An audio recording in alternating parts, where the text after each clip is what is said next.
Welcome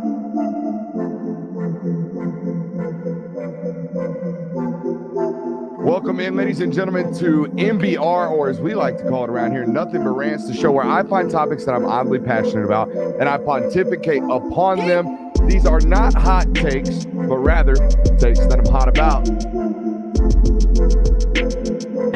What's up? You really like that? You really like that?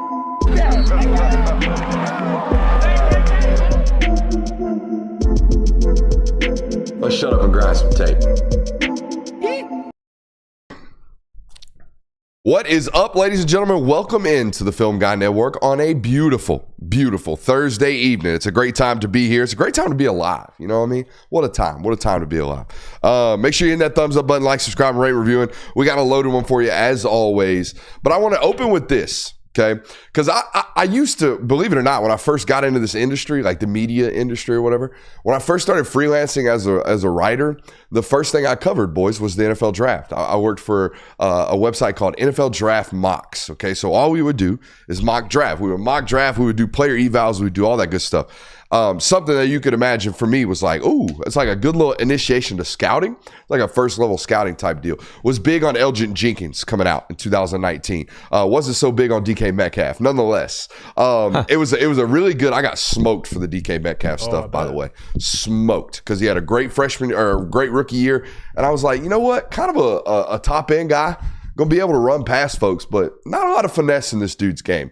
And if you look at it now, not a lot of finesse in this dude's game. So I missed early, hit late, hoping this isn't going to happen on this next guy. Again, started my industry and started my career in this industry, I should say, in the draft opinion given business. I haven't been doing it lately, right? Been doing a lot of college football talk, but I felt compelled, boys. I felt compelled after watching the last couple of years of college football and then watching the draft process play out and then going to Indianapolis and then seeing pro days, right? And we see all these things, and I've got an opinion I want to share.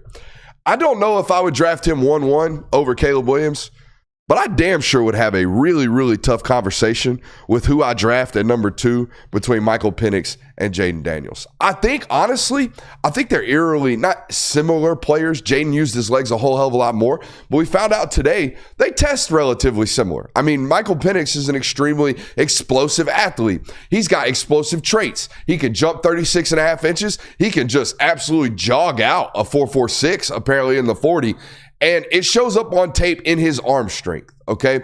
I break down quarterbacks in a variety of different ways, but the most simplest way to do it is we have the intangible grade and we have the physical grade, right? What does his intangible box score look like? Is he a leader? Does he show up early? Does he leave late, right? All these good things about intangible traits. Let's not even talk about that. Let's talk about the physical traits of Michael Penix. 6'2 plus, borderline 6'3", 205 plus, okay? Even though he's really, really thin. Looks like a linear athlete, right? Looks really, really tall and thin. Short or compact torso with long limbs, right? Not necessarily your 205-pound guy you normally see, but he carries it like that on the scale. So just from a physical standpoint, he fits all the NFL metrics that we need him to fit. But most importantly, that dude's ball has elite life. And that's where the twitch showed up for me. I didn't expect him to run sub 4.5 like he did today, but I damn sure know when he throws the football, buddy has life, immediate life, comes out of his hand with a very different type of velocity and jump than most people do from the left side. And it can be very, very confusing for people because he is left-handed, and I understand that. But man, I've talked about it for a while, about all the different accuracy and quarterback decision-making things and pluses that he checks in his box. If you go back and watch, whether it's the Texas game, I even liked watching the Michigan game because I felt like, yeah, he's getting confused a little bit, but somehow he's still protecting the football, even though he's getting just swarmed with pressure and he's nothing's really working, nothing's really clicking. Michigan did a great job of disguising coverages, showing one thing pre-snap, playing a totally different thing post-snap. Yeah, he had a tough game, but I even left thinking like, damn, he's gonna go on Sundays and he's gonna protect the football and he's gonna make great decisions and he's gonna do so with elite arm talent and accuracy with the football. And I think those two traits, gentlemen, are relatively invaluable on the NFL level. I think he's going to go to the NFL. He's going to make great decisions, and he's going to put the ball where he wants, and that survives on Sunday. And there's some other like negatives about him, right? People point to the medical history. Apparently, it seems to me like he has cleaned all of the medical issues off of his, history track, if you will. Like if you're green lit in the medical examinations in Indianapolis, you're a pretty clean body at that point. And it sounds like his surgeons did a really good job on those knee surgeries. It doesn't sound like, especially doesn't look like, based off the explosive metrics, that he's had any type of downfall from that.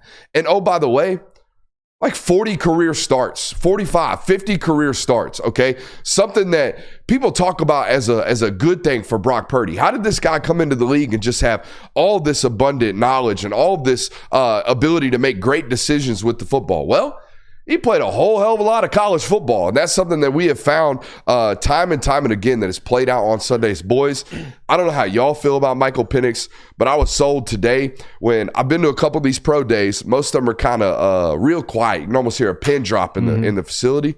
And it was like that during the 40s, during the 5-10-5s, during the workout portion, or during the testing portion.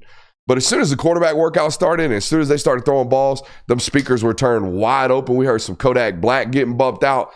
And I know I'm goofy. I'm that guy. But I like watching a dude have fun on top of being a professional. And I know something similar happened at Jaden Daniels and stuff, but I'm a proponent. I'm a proponent of Michael Penix. And I just don't see any way apart from injury where Michael Penix isn't a success story on Sundays. And I draft success stories at that position.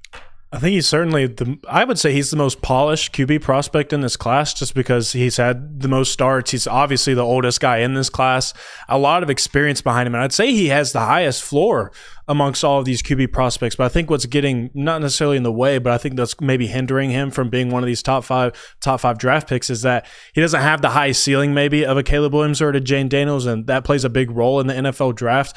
But I do think I've been saying it so much, is I think it's so interesting that it feels like his draft stock just plummeted almost as soon as the national championship game happened. I didn't really get it.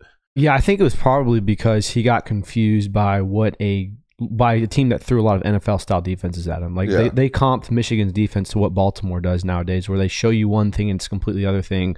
And he really struggled with that. I think he's the most mature quarterback prospect, not from like his actions off the field, stuff like that, but just from the way he makes decisions. Like you said, he doesn't really turn the ball over. He doesn't put the ball at risk as much. We've gone over that in film and stuff. From like a football intellect standpoint, yes, he's as wise as they can come out of college. He's seen so much, and he could talk so much football that it's advantageous. Right. And I think what Jay was saying is the things that are going to go against him is we all know the injury history. He had 2 ACL tears and some other type of injury, I believe.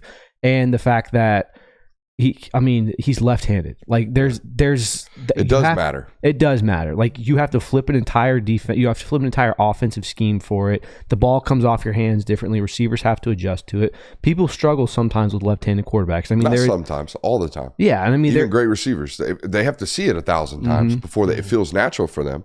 But you throw a righty and then you throw a lefty, ball after ball, you're going to confuse receivers. There's just no doubt about it. They're going to have more drops. But over time, those things get a little lesser. I guess the thing that would hangs me up on do I take him number 2 overall is what's the ceiling for Michael Penix? Like if Michael Penix reaches his full potential in the NFL, what's a career comp that you would say he has? 12 years in the league, 10 years as a starter. Okay. Is what that's what I see. And a guy like not a lot of lefty backups in the world. You don't see a ton of it. Right. So this is going to have to be a premier starter for an extended period of time. But let me ask it to you this way. If you're, and I kind of stole this one from Joel Klatt today, but if you're the Miami Dolphins, is Michael Penix an upgrade over Tua Tagovailoa for you? I don't know. I would say so. You got Tyreek Hill and Jalen Waddle on your roster. Wouldn't it behoove you to have somebody that's like elite at driving the ball down the field, which is exactly what Penix is? Tua is a great decision maker. He's extremely accurate, throws the ball on time, can process defenses. But when you need like, hey, I have to have elite arm talent to make this throw, Tua's patting the ball, pulling it down, checking it out. Watch that Texas game and tell me Penix doesn't see a single throw on the field that he can't make. I mean, obviously the lefty comp works there. I think Mike McDaniel's done an excellent job too of getting the ball out quickly in those types of offenses. Like Tua, like you see a lot of like the big Tyreek Hill plays and things such as that are behind the line of scrimmage screens. So I don't know if adding someone who's got a stronger arm than Tua is going to make a difference. We can't be guaranteed that Michael Penix is an upgrade coming in. Like Tua is a fine NFL quarterback. He's not elite. I don't think he puts up MVP numbers the first 5 weeks of the season, but I don't think that you can say that the rookie coming in is a surefire upgrade. It's a risk for sure. And I just don't know if it's a risk that would pay off. Like if you get a guy who can push the ball downfield a little more than Tua, what are you really gaining in your offense? I think Mike McDaniel certainly would be a great person to have Michael Penix in that offense. I think he'd be about as a perfect match that you could think of for someone to just roll in Penix and he'd be super comfortable. And I like that conversation of I do think that Penix would be an upgrade just from what we've seen from Penix and what we've seen obviously from Tua. Now, obviously, NFL world, that's a little different. That's a different landscape. But kind of knowing like what Washington did offensively and knowing what Miami tries to do, I would love to see that. I would like to see Miami take a shot there if they did. How many games in a row do you have to play clean, or how many seasons in a row do you have to play clean of injury before people stop worrying about your injury history? Because it's been 24 months now, almost 30 months since he's sustained an injury. He played 2 full seasons in the Pac-12. I think you got to go 3 or 4 seasons. Think so? And the problem is, if you sign a second contract, and you get hurt again, those narratives are immediately going to come back up. Just because, we gave him all this money and now he's hurt. So I would worry about it with the injury history, and then I would watch Jaden Daniels tape and say, how is this man alive? How is he alive right now? Why does this dude not have a ruptured spleen already? It's a car wreck every time he goes downfield. It's kind of scary, honestly. It is scary. It's terrifying. I don't think he finished a single season the last 2 years 100% healthy. No. And I mean, that's Georgia. He had a damn cast on his ankle in the SEC championship game, something that he sustained 3 weeks earlier, and they just kept rolling him out there with it on his foot. So, like, yeah, man, I would be terrified of watching that mashup that we saw on social media today. I mean, you could argue that Jaden Daniels is more injury prone than Michael Penix just because of the way he plays. I know Michael Penix has more injury risk. Yes. Yeah. But what do you think has happened for this to become its kind of, is it Michael Penix or is it Jaden Daniels for QB2? Like Drake Maye has fallen out of this. By the way, that's me, by the way. I don't think anybody else feels this way about this. Well, I mean, Jaden Daniels has like skyrocketed up to he's gone too over Drake Maye. Yeah. I think the ceiling discussions on that have changed that a little bit. Jaden's ceiling seems to be a little bit higher than Drake Maye's. I also think there's at least for me, I don't want to speak for NFL scouts. I do not like when you are player A with Josh Downs on your team and getting like 60% of your targets. And then when he leaves, you are player B. And there is no doubt that you are a worser player. I know he's a great player, but let's be honest about you. Josh Downs is a 3rd-round draft pick. Josh Downs he was not coming out of college. He was not some predominant X. This was an elite slot receiver that got open immediately. And you know what makes my decision-making and throwing really, really easy? That got 12 yards away from me that's always open immediately.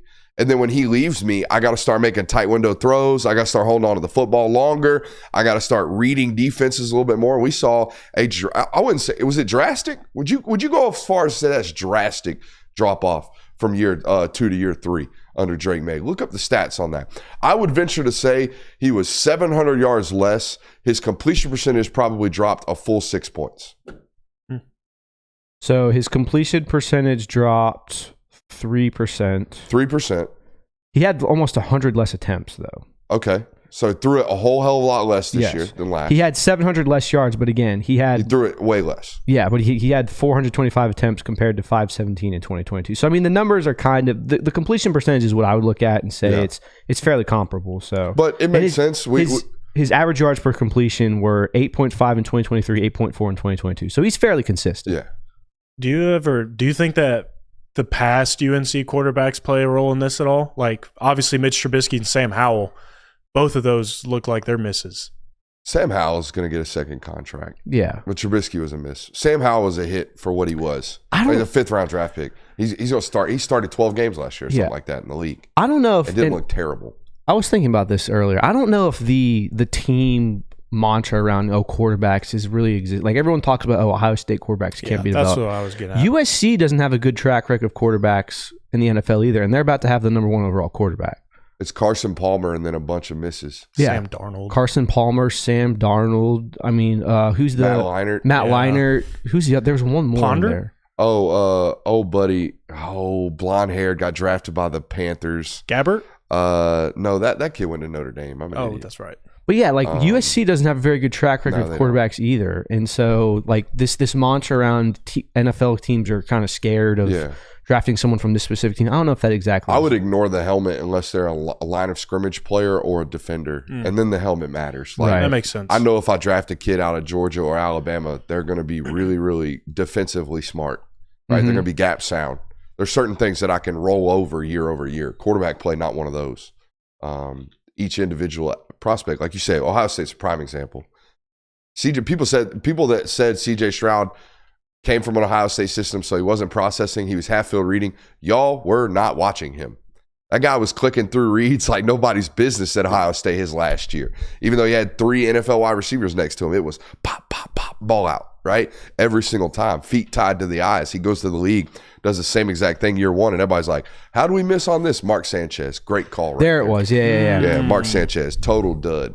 Moving on to Ohio State wide receivers, do you think what Marvin Harrison has done, his approach to this the way he's gone about pretty much doing nothing has been smart? Because I mean, if you ask anyone in the month of October or November or even December, hey, who's the first wide receiver off the board? It's without a doubt Marvin Harrison. No one's even entertaining anyone else. But now that we've gone through January, we've gone through February, combine's over, most everyone's done their pro day. Malik Neighbors is kind of sneaking into people's boards. So I just want to know, do you think that's probably smart? Because I have a theory on this.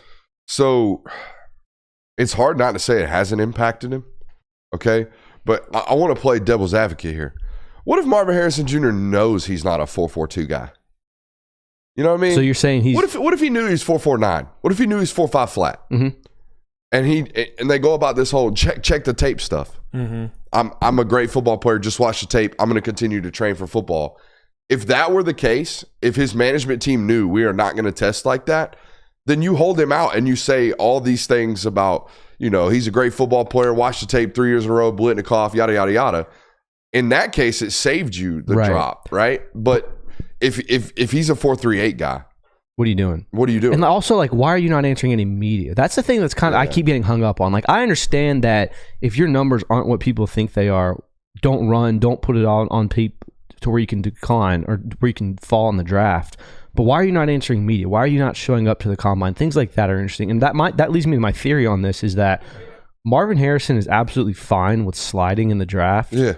Because one, receivers go in runs. So if you're not getting picked 4th as a first receiver, you're getting picked 7th, and the money between that is different. Like, I just looked at it. The 5th overall, the difference between the 5th overall and the 10th overall pick, the signing bonus is $7.2 million. Yeah. Now that's a good amount of money, but you also have to remember that being a top 5 pick, you're going to a dumpster fire organization. So I think Marvin Harrison is completely fine with sliding 2 or 3 spots to go to maybe an organization that has their shit together better. And you're guaranteed that if you're not the first receiver off the board, he's the second by far. And it's not that far of a drop off. I mean, being round 1, pick 4 and round 1, pick 7, because receivers goes and runs. That's kind of my theory on this is Marvin Harrison is completely fine with sliding if he does at all. What if he just did want to play in Arizona? I mean, that's also possible. Like, the Cardinals suck, dude. My take, honestly, is I don't think it would have mattered if he participated in any of this. I think we're still in the same discussion. I think that what Malik did have that good of a year. Yeah, I think what Malik Neighbors has done during the pre-draft process is it would have vaulted him into this wide receiver 1 discussion, regardless of what. Even if Marvin Harrison goes out there and runs a 4.42, Malik Neighbors is still in this discussion. Matt Barkley was the name I was thinking about. Wow. Who was the dipshit that got drafted out of Notre Dame like the year before Cam Newton was there? With the Carolina Panthers. That's the one I keep forgetting about. We literally he looked just like Matt Barkley in my face, in my head. My brain talked about sees those this one time identically. on the show. I know for a fact. We went through Notre Dame quarterbacks, and this was a guy that came up. Clausen, Jimmy Clausen. That's it. Bust. Okay. I knew it. Here's my question about wide receivers. I got into a conversation with this the other day. Do you think that wide receivers are the easiest position to project in the NFL draft? Ooh.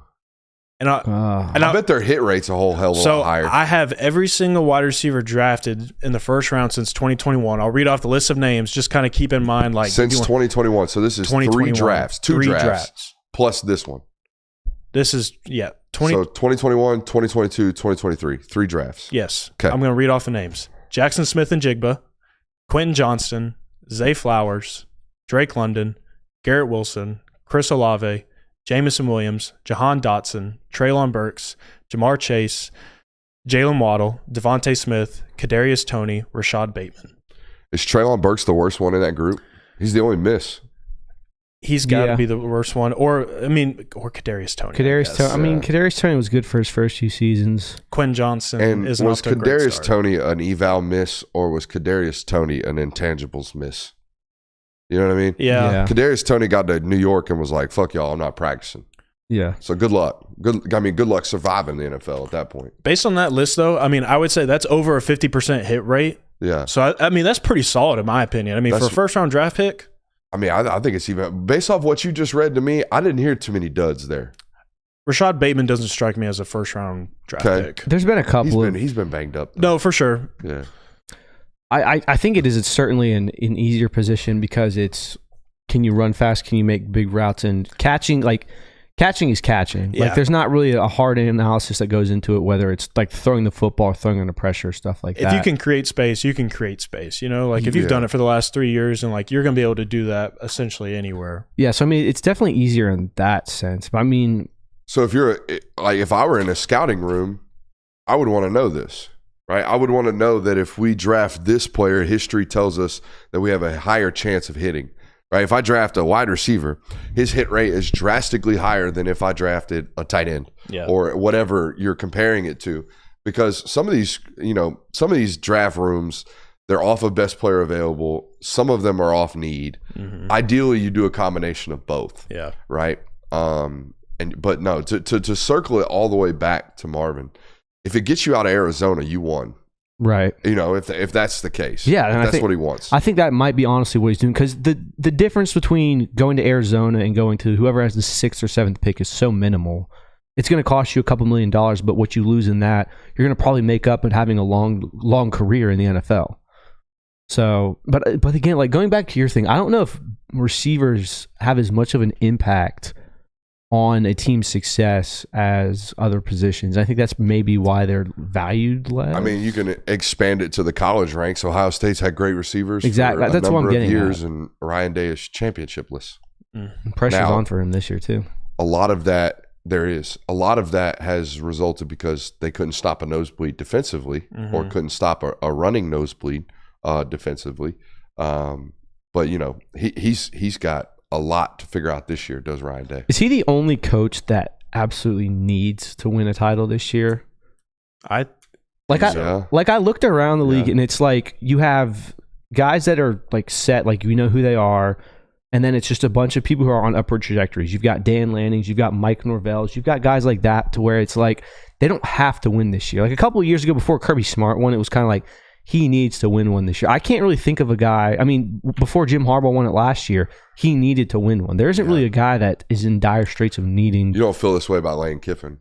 No. I mean, if you were to put anyone on this list, I'd say it's either Brian Kelly or Lane Kiffin, just because you're at a point where the wheels need to start turning out. And you're with Lane Kiffin, the window is for so small. Yeah. But I don't know if there's necessarily a coach this year where it's like if they don't win it, they're in big trouble. There's not a coach in college football that spent more money this offseason than Ryan Day in Ohio State. Yeah, and that's why I think coaching staff to player acquisition. Not a soul on this planet that spent less money or more money than them.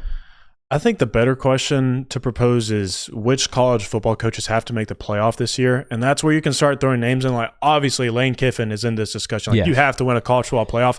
I would throw Brett Venables in this discussion. I think if you want to propel yourself and for the sanctity of your job, I think you need to make a college football playoff. For it, like to people to pour in hope into the Oklahoma Sooners under Brett Venables, you need to make the college football playoff this year. I don't know if you're going to, but in my opinion, it would go a long way for you to make the college football playoff this year. I think Dan Lanning can be thrown in this conversation of like, if he doesn't make the college football playoff this year, the whole conversation is, can Dan Lanning make the big stage? Can he get over that 2-year wonder with Bo Nix? Yeah, like those types of discussions. discussions happen. I think he can be thrown into discussion. So I think that's the better question to ask, and that's where you start getting a group of coaches of like this guy. You can start tapping them. Yeah, and I mean the goalpost for making the playoff has been moved 8 spots, so it's easier to make the playoff now. Well, so 7, group of 5.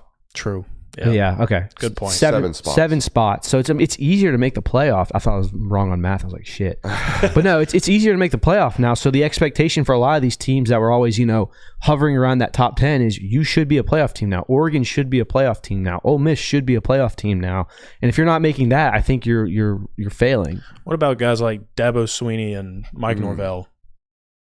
I think the way the 2023 season ended for Mike Norvell is so weird that whatever happens this year, unless it's like 6-6 ridiculously bad, he's got to pass. Like Tyler from Spartanburg give Clemson or Dabo a little leash, like an extended leash, because Tyler from Spartanburg sounded like every irrational Clemson fan, and I'm gonna tell you right now. There was about 40% of that fan base that probably felt a little bit like Tyler from Spartanburg did. And then when Tyler from Spartanburg calls in and gets shit on by Dabo Swinney, everybody's like, you know what? Dabo's not that bad. We were really, really bad for a long time before he got here. Like, maybe we need to chill out. And I think it did. I think him torching Tyler from Spartanburg got people back on his side up there in that area. I have a feeling. And didn't they win a big game? They won 5 out of 6 to end the season. So there's a whole bunch of other momentum going on. But, Tyler from Spartanburg lit a fire up underneath that ass. He's a plant. Yeah. I think Dabo... What if it was one of his assistants? Dabo is an interesting situation to me because I think that... I've said before, I think the game of college football has kind of moved on from Dabo Swinney in that what you have to do to be successful, he's not willing to do. I talked about why he's not willing to do that. But I don't know what you expect from Clemson. Like, is any Clemson fan coming into this year thinking hey, 9 wins last year, but we're going to be a title contender? Clemson fans probably look at the ACC and say, Cade Klubnik's the best quarterback, hands down. Let's go win an ACC title. Probably, I guarantee you. They look at Florida State and they say, ooh, DJU, we know how bad that is, right? That's probably their thought processes right now, which sets you up for potential failure, I guess, or potential letdown. Expectations. High expectations often yield disappointment. And if you ask Dabo, I guarantee you he thinks they ought to win the ACC title. I mean, hell, last year he told the world that they have a roster scoring system at Clemson where they rank all of their players based off of a lot of leadership tactics and a lot of different things that are very Clemson-y. Okay, how much you read your Bible, how much you turn in your Bible study, all this stuff. How fast you get on the slide. Their Q score at Clemson last year, per their in-house metrics, was the highest they'd ever had. Highest they've ever had. Now, if you're that scouting department, you probably got to set ablaze to everything that y'all been doing. Good God Almighty. But there's some heat there, I would imagine. Right? What if Dabo's just Mac Brown? Ooh, I don't like that. I mean, what if he is though? Like, are you content with that as a Clemson fan? Now, this last year was the first year in 13 seasons that they didn't win 10 games. So, ended a streak for them. They had a long streak of success. But like, what if Dabo is just Mac Brown? Like, he got his title, he got his couple titles, and now he's just going to be a good football coach. By the way, Mac Brown was an 11-win guy at Texas. Yeah, for the entirety of his run. Basically, it was like 9-4 to start, and then we going to win 10 games. Every single year. And then Vince Young's going to get here. We're going to win a title. But no, you're right there. The chat's all over Lincoln. You think USC even has the guts right now to make the core parts to make a college football playoff in the Big Ten? I understand why people think Lincoln need to do it because he's poured so much into the defense for all. Like, Lincoln Riley never pays attention to the defense. And the fact that he's doing it this year kind of makes it, hey, he's really taking things seriously. He really wants to win a national title this year. But I think going to the Big Ten, I think adjusting to that is going to be hard. They could make the playoff, and I think that probably should be your baseline. I think you're very quickly going to find out what type of team USC is, though. Yeah. If they're a team that's like, hey, they look like they're getting pushed around a lot. They open the season with LSU, so you're going to learn. They don't have a very easy schedule. They got Penn State as well. They got Michigan on there. They got Washington, which Washington isn't what they were last year, obviously, but it's not the easiest of schedules. But I think you're definitely going to get a good gauge and I think this year is very unique for Lincoln Riley. I think it's where we're truly going to get a mark of how great of a coach Lincoln Riley is, because he doesn't have a Kyler Murray, he doesn't have a Baker Mayfield, he doesn't have a Caleb Williams. You got Miller Moss, And so I think we're really going to find out just how good of a coach you are. Like, we don't have this talent at the QB position just to lean on and kind of figure our way out and help him win us some games down the stretch. It's really going to be about, can Lincoln Riley scheme up a game plan on both sides of the football for us to actually go out there and be a successful program. Is this the least talented quarterback he's ever had? Ever? Yeah. He went Baker, Kyler, Spencer Rattler, Caleb Williams. Yes, least. That's his history of a quarterback coach. Yeah. Or as a head coach at quarterback. It's honest. He is. Isn't that crazy? I mean, he's not a bad quarterback. Jalen Hurts in there too. Oh, yeah. Jalen Hurts was a great college quarterback. He is the. I mean, this is going to be a very telling year for Lincoln Riley. All right, so let's set the bar for him right here while we're here. Okay, I'm going to read the schedule to you. I think the LSU game's a neutral site game, isn't it? Probably. Isn't that in Vegas? I think that's in Vegas. Let me look it up. LSU, USC to start the season. Then they got Utah State at home, Michigan on the road, Wisconsin at home, Minnesota on the road, Penn State at home, Maryland on the road, Rutgers at home. Shout out to Rutgers having to do that trip that everybody made fun of the Big Ten for, all the way from New York to LA. USC and Washington, that's at Washington.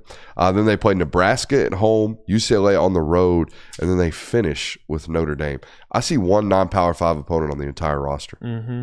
They play Utah State, and then the rest of them are legitimate Power 5 football programs. Yeah, they got a tough schedule, man. Yeah, I mean, that just it's a 7-5 season right there. This is why when I set the bar for USC, I didn't do it based on I'm going to say that they have to get to this record, and that's what setting the bar for Lincoln Riley and USC is. This is how I set the bar for USC.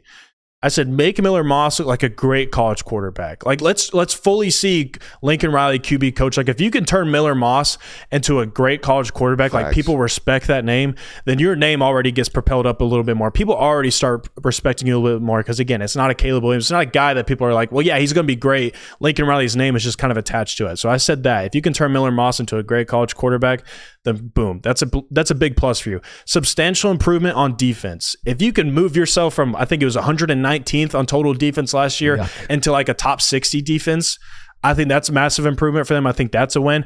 And then my last one was, if you can just beat either Notre Dame, Washington, or LSU, I count that as a win as well. So if Lincoln Riley and USC do all three of those things in this next season, I would say that's setting the bar for them. That's what you need to match this year. That's what is a successful season for you. Yeah, that's kind of what I put. I don't think success this season is going to be record-based for him. I don't think that you need to expect a title. I don't think you need to expect a Big Ten championship. The narrative around Lincoln Riley has always been he can't deal with physical teams. He gets pushed around too easily. He's scared. He was scared of coaching in the SEC. That's why he went to the Pac-12. Like that's always been the narrative around Lincoln Riley. If you can come in this season and you can beat a Penn State, a Michigan, teams that are traditionally known for their physical play, and you can assert yourself as a team that's not going to get pushed around in this conference as, we're just a West Coast team. We don't really play physical football. If you can assert yourself as that in year one, I think you'll be all right. I don't think you need to make the playoff this year. Now, obviously, people are going to be very disappointed if you don't do that, and people are going to say, Lincoln Riley's overrated. But if you can come in and say, hey, wait a minute, USC isn't just going to get punched in the mouth by a Penn State, by the Ohio States, by the Michigans of the world. They're actually going to be real competitive teams in the Big Ten Conference. I think that buys Lincoln Riley another year of grace to kind of set yourself up for 2025. Coaches respect Lincoln far more than the fans do. I mean, that's how it always is. Fans of college football do not respect what Lincoln Riley is. But you talk to any college football coach, and particularly offensively, they're studying Lincoln. Like they're seeing what he's doing every single week. I mean, the triple arrow, the play that we talked about last year, it was inundated. I mean, it's all over the fucking sport. And he ran it 9 times against Utah State last year. And then the rest of the sport was running the triple arrow. Friggin' Bama made a whole entire package out of what Lincoln was doing last year. So we've always known he's an elite offensive mind. We always know that. But, by God, if you ever get a defense, it's kind of been the thought process there. I am a little bullish now on Miller Moss after watching that one game. However, I was also on air the week before that game saying, bro, it's Miller mid Moss. This is not going to happen. This is not going to be great. 450, 7 touchdowns, and a dub. Yeah, he looked. We'll see if it looks that good again. Who are they this playing year. that game? Oh, I want to say Tulane. It was a team worth the shit. I can't remember. It was a bowl game. It was a team that was worth. Let me look it up real quick. Go for it. Yeah, I mean, great coaches find a way. This is, like I said, this is definitely the season where I think we can officially set the mark and we can set the ceiling or whatever you want to call it on Lincoln Riley. It was Louisville, wasn't it? Yeah. Yeah. So I mean, played Louisville in a bowl game. That's okay. Solid dub. It's a solid dub. You had a theory. Yeah. I'm curious to hear this. You had a theory about one-hit wonders in this sport. Is that correct? Yeah, a theory about one-hit wonders because I think it's kind of become a bit of a phenomenon in this game. I mean, specifically, I got to thinking about Missouri and Ole Miss. I was looking at their rosters, and I was just kind of seeing how they were set up this year and how they were set up the next year. That's really what I wanted to focus on. And I noticed some things that I would say classify Ole Miss and Missouri as one-hit wonders. They are very upperclassmen-based football team. A lot of the players that are going to help lead them into this college football playoff scenario in the conversation probably are not going to be there that next year. So probably going to see a step back. So that's why I would throw them in this one-hit wonder potentially class. So then I wanted to see just kind of like what makes one-hit wonders differ from these like sustained success programs. The Georgias, the Alabamas, or even the Clemsons if you want to throw them in that mix. Ohio States, teams that are perennial contenders. So I went back and looked, and I think it has, the transfer portal, that's an easy thing to be tabbed. Like, obviously, you can go in the offseason, and you can immediately grab some great contributors that immediately transform your roster. It can help make you a contender. But I think it also has a lot more to do with timing and luck, more than it does just getting transfer portal players. Like TCU, when it made its national title run, it wasn't just that they had 7 NFL draft picks that year. It was also the fact that Texas went 8-5 that year. Oklahoma went 6-7 in Brett Venables' first year. And you were able to squeak out a bunch of one-score wins. Yeah, like the Texas game was 10-7, like 10-7. That was the final score to that football game. So, I mean, timing played a huge role in that. If you look at FSU this last year, Clemson, like I mentioned earlier, they failed to win 10 games for the first time in 13 seasons. It was a down year in the ACC, while also going and getting some transfer portal guys, of course. And I threw Cincinnati in this as well. I know that Cincinnati went undefeated in back-to-back years, so it's kind of hard to say that they were just a one-hit wonder. But for the sake of making the college football playoff, and then after that, fell off very quickly, I'm going to throw them in this conversation. I mean, Cincinnati, the year that they made the playoff, I mean, there was multiple teams that were typically in the college football playoff conversation that had 2 losses that year. Like Ohio State was not in contention that year. Clemson wasn't in the contention. There was no really Big 12 team that was pushing for a playoff spot. I think Oklahoma State was the only one in contention. They lost their championship game. So I think it takes a lot of luck and timing in regard, and for the sake of that, Missouri and Ole Miss, not exactly great timing on your end because, again, like you still have some teams that are ahead of you that are going to be pushing for this national title. And then also on this one, this is another thing I came to a conclusion of.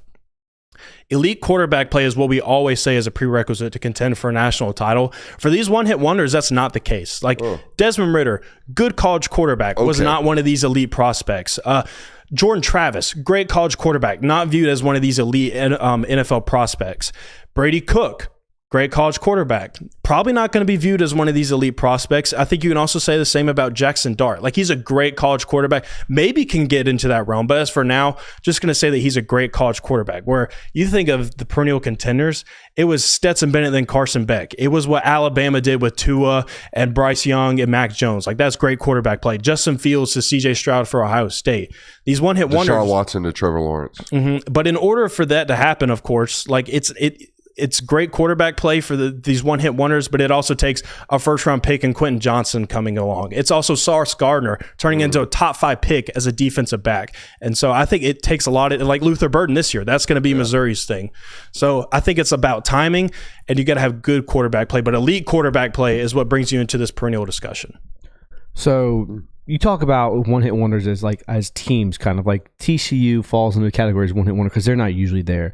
What about these teams that are somewhat fringe contenders but have these 1 years where they pop off? Like, for example, 2010 Auburn, 2019 LSU, where they're good teams, but then they have that 1 year where it's like, holy shit, these teams are insane, incredible. Do they fall into that category as well, or is it kind of different? I guess you could. It's hard. Auburn is such an interesting program because it's hard to say that they're a one-hit wonder. They're an odd year football team. That's what Auburn has always been. Odd year football teams. Like, if it's an odd year, get ready for the Auburn Tigers to make some splashes this year. And so it's hard to say that they were just a one-hit wonder because like every so often they would get back in that conversation. Like you still, up until these past couple of years when Brian Harsin got there, Auburn was still viewed as a contender in the SEC. Like they were the biggest contender every single year, it seemed like, in the SEC West for Alabama, especially for Malzahn. So Auburn is a little different. LSU is also different because like Ed Orgeron, he is the one-hit wonder. Like LSU as a program. The program's once a decade, they're winning a title. Yeah, exactly. And they still stay in that upper echelon of the SEC. So I wouldn't say that those two programs are like one-hit wonders, you know? Yeah. So with all the margins that you have and all the requirements that you think it takes to be a one-hit wonder team, who do you think fits the bill the best this year? I mean, Ole Miss and Missouri are in that range for sure. I got one for you. It's a recent one. It's not this year.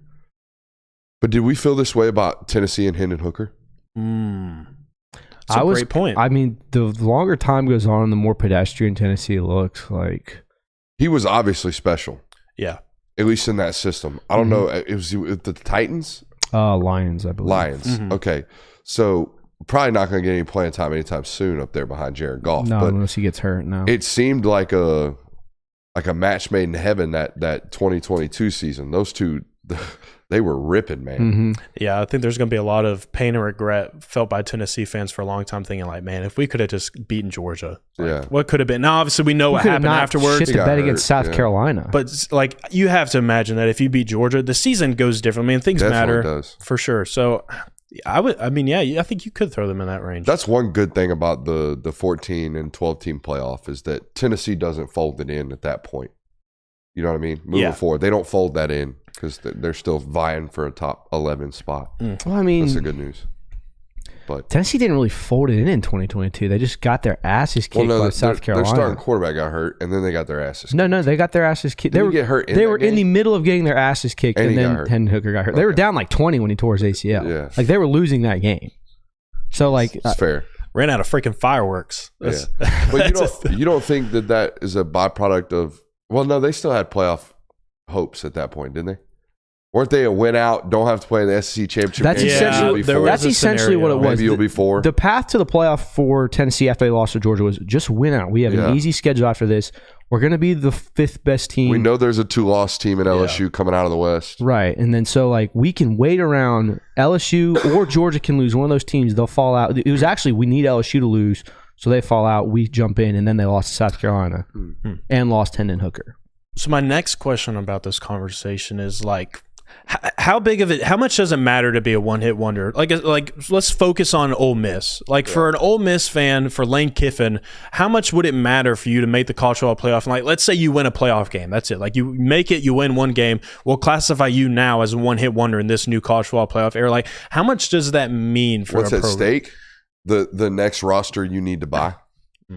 For Lane Kiffin, him going and making a college football playoff this year will be proof of concept for the next time he walks into his booster's house and says, hey, I need another $1 million, or hey, I need another $750,000 because of this. And he'll have reasons to be doing so. If he goes 9-3 this year, you ain't getting those phone calls no more, buddy. Yeah, I mean, the whole reason why I asked is because I think Florida State is in a position where they could have a significant drop-off compared to what they did last year. And like you went undefeated last year, but say like this year, Mike Norvell and the Seminoles go 8-5 or 8-4. Like, did it? And I think Florida State fans classify themselves as a college football playoff team last year, anyway. So like, how much does last year even matter to you at that point if you're a Florida State fan? Like to me, I think college football fans flush things so quickly. I mean, history is flushed as soon as the next season starts. It still really matters, and I know this just because I come from a fan base where you were so close in 2017 that for the next 2 or 3 years, you felt so hopeful coming in. I think Mike Norvell's 2023 season bought him at least 2 years of you don't have to succeed. Yeah. You should succeed. You want to succeed. You don't want to go 9-3 these next 2 seasons. But the fact that you had that 2023 season and your fan base truly believes in their heart of hearts that you got robbed out of a playoff spot and that had Jordan Travis not gotten hurt, you were a national championship team. They're going to ride that for a season or two. Now, if you keep turning in 9-3 seasons and 9-3 seasons, the narrative's going to start to change. Like, hey, that 2023 season, we got lucky. We got lucky in 2023, but you know what I'm saying. Yeah. to where, okay, wait, is Mike Norvell not the guy we thought he is? And then it's kind of the pressure starts turning up. But I think he bought himself 2 or 3 years. I think that's fair. I think a guy like Lane Kiffin, where it's you haven't reached the pinnacle yet. Like the pinnacle for Ole Miss would be making the playoff. And it's especially making the playoff now. That's 12 teams. Lane Kiffin has to make the playoff to reach that pinnacle. And then by 2 seasons, like you said, to where he can go into the booster's house and say, look, I need another $1 billion. I've made it to the playoff. You know I can do these things. Yeah. Lane Kiffin hasn't proven he can do them yet. Mike Norvell, in my opinion, and at least his fans' eyes, has. Yeah. I do wonder about the deterioration of the Florida State roster. He's got a lot of work to do, and he's riding a horse in DJU, who we've known for a while now. They're saying that he's weighing like 255 pounds. It's 255 pounds is what he showed up at camp at. Yeah, he is a large human being, 6'5", 255, and couldn't hit the broadside of a barn if you paid him to. I don't think he's that bad. I mean, he's pretty bad. He's pretty bad, buddy. He's like 62. I think he was 50% completion percentage last year at Oregon State. Will you look that up for me? I got it. I'm pretty sure he was like 53% completion percentage. Stinky. It was not great. If it was over 62, I'll get down and do 5 push-ups right here in front of everybody. It was 57. That's bad quarterback play, dog. Yeah. That is bad quarterback play. It's not great, no. And even at Clemson, he was like 62 and a half, wasn't he? 55 and a half. That is bad quarterback play. Yikes. Matter of fact, I am flabbergasted they even took a stab at him. You got money. You're Florida State. Y'all have money. Y'all have NIL money that has found its way, right? Ooh, we can be good again. Here comes all that Doak Walker, Florida State money. Boom, it starts flooding. Y'all go spend it on DJU? Out of all the options that were in the portal. That's why, I mean, when he was early too, wasn't he? As soon as, yeah. But he was before Cam Ward. He was before Will Howard. He was in first. I mean, before the portal even opened, I was like, Florida State, like, you got to go take a stab at one of these guys. I did not think it was going to be DJU for sure. But I think you are right. I think that it does make a big difference for Ole Miss fans. I think Missouri can be thrown in the same conversation. Yeah. Just like TCU fans, I don't care how bad Sonny Dykes is there for the next 4 years. Like, just them being in a national championship game, I think that bought him plenty of time out there with the Horned Frogs. But like at Florida State, I think is a different conversation just because they've tasted that before. Florida fans have had that playoff. I think we'll have this answer really, really quickly. This comes from Mark Howard in the chat. Which teams make it into the playoffs solely based off their schedule in the history of college football playoffs? I'd have to look back and think on teams' schedules. I have a name off rip. I mean, Oklahoma. No, Clemson. Clemson has constantly played a dog shit schedule and been able to squeak their way into it, into the college football playoff, winning by 6 points against Troy. Yeah, I mean the problem with Clemson's argument is that when they got to the playoff, they won games. Like I don't think they ever lost a semifinal game with the exception of 2017, and I think they won 2 out of the 3 championships that they were 2 out of the 4 championships they appeared in. So it's like the proof of concepts. Now, I argue Oklahoma's a better option than this because the Big 12 was nothing when Lincoln Riley was there. Like Texas was figuring shit out. You had to maybe sometimes deal with Iowa. I mean, they were losing to Kansas State years, and then they'd get to the playoff and get their shit kicked even more because they were finally playing real teams. Like that's where this whole narrative around Lincoln Riley's come from. So I would argue Oklahoma's more of that. And Notre Dame getting mentioned in the chat. Not as much anymore. No. Think Dame in the 2010s was playing Army and Navy both every single year. You know what I mean? Nowadays, I don't think it's that much of a cakewalk for their out-of-conference schedule. No, I mean, they've played Ohio State. Their general schedule. They've played Ohio State 2 years in a row now. Shit, last year it was Ohio State, USC. I think they had an SEC Duke. schedule or a team on the schedule too. Duke, that's who it was. Yeah, and Clemson last year. Played Duke and Clemson and USC. So, yeah, they had plenty of formidable foes last year. Where do we want to go next? Do we want to talk about this Lane Kiffin soundbite? I think that's a good transition. Lane Kiffin told everybody he's going to be out here wilding in a couple of weeks, and that's fine. I just don't know what he's going to be wilding for. Is Lane just out here telling folks he's going to tamper? He didn't specifically say that. He basically said the system's effed up, and I'm fitting to go F up the system even more. I'll read you the quotes right now. I got it from the article. This was from an Outkick article, and it says, this is Lane Kiffin right here. Here again, it's a really stupid system being the transfer portal. Hey, it's good for the players, maybe. It's good for them financially, but I'm not really sure it's good for them that they can leave anytime something goes wrong. They're just going to run no matter what. I think what you're going to see, I said this when they first started this, is people that I'm going to go somewhere, go get their money, and having never played it down as a transfer, and I'm going to go back right after spring ball and go somewhere else and get their money. Ironic enough that what's happened in the news lately with Caden Proctor and that happening. And then he also had this to say. It's a really shitty system. It is. Now we're going to utilize it just like the players do. I'm not mad at the players. They utilize the system, and we're going to utilize it and make the best roster that we can. I think this is Lane Kiffin's best way of saying, hey, something needs to be done to fix this. Lane Kiffin has no qualms about being the bad guy, being the heel of college football. So I think that he's pretty much coming out and saying, yeah, I'll be the one who kind of ruins this for everyone and pisses everyone off because this is something that needs to be fixed. Nice shirt, by the way. You like that? Wu-Tang. Shout out to him. This is hey, this sucks, but I'm finna make some bread off this shitty system. That's what that is. And I think Lane Kiffin knows that doing and saying something like that is going to piss people off enough to be like, something has to be done. Like, for as much as Kirby Smart came out after the Orange Bowl and said, like, something needs to be fixed. Now, I know that they weren't necessarily the same situations, but the approach he took to that, I think Lane Kiffin coming out and being like, oh, I'll just be the villain of college football, poaching people until someone does something about it. I think he's I don't know if it's even inadvertently. I think his reason for doing this is basically just trying to draw more attention to it so something actually gets done. He's trying to be the villain that they need right now instead of the hero that they deserve. Is that what you're telling me? There you go. Good Dark Knight reference. How do you think his boosters felt coming out saying something like that? That butthole pucker, buddy. That butthole pucker. God dang it. I bet there were some phone calls to some accountants made. Hey, I got cash flow to be out here fitting Lane Kiffin's bill. Man's out here talking shit. Mr. Smith, I want to greatly appreciate you for giving us $1 million for transport. But strap it down. We got another one coming up in 3 months, all right? I'm going to need another crisp $2 million. Like, what else more could you need, Mr. Kiffin? Like, my goodness, we just bought you a whole roster. I guess, we talked about a long time on here having like capologists, right? Mm-hmm. Having somebody to handle your cap, and handle your salary. Here's what I heard the other day. Check this out. Okay. And you would imagine it would work like this. These are all monthly installments. So your payroll is only what it is that month. Yeah. Right. And you can, certain player does this. He misses meetings, right? 3 weeks in a row, 3 days in a row. He gets cut. Or not cut, but his NIL gets dropped, right? He gets fined for NIL.